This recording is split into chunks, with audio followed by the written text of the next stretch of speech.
సేవా భక్తులపై అన్నవరం దేవస్థానం ఏఈఓ దుర్భాషలు. స్వామివారి సేవలో పాల్గొంటున్న తెలంగాణ భక్తులపై ఆగ్రహం వ్యక్తం చేశారు.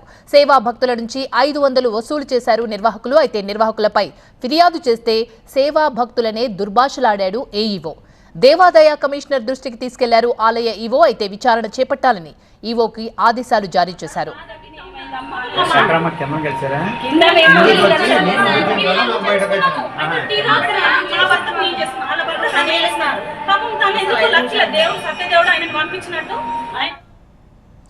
అన్నవరం దేవస్థానంలో ఆలయ ఏఈఓ కొండలరావు సేవా భక్తుల పట్ల దురుసు ప్రవర్తనపై దేవాదాయ కమిషనర్ రామచంద్ర మోహన్ విచారణకు ఆదేశించారు.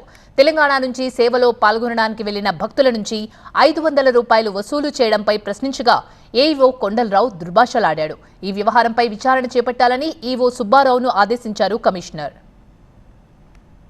అవమానం జరిగింది ఇక్కడ. మీరు దయచేసి సేవ ఇవ్వకపోండి, కానీ అవమానాలు ఉంచొచ్చు కదా. ఒక భక్తులు ప్రైవేట్ రూమ్ తీసుకొని సివిలియన్స్ ఉంటే మమ్మల్ని అద్దడానికి వాళ్ళకి ఏం రేట్స్ ఏం రేట్స్ మేము యూనిఫామ్ వేస్తాం, మీకు సేవ చేయం, మేము దర్శనం చేసుకుంటాం.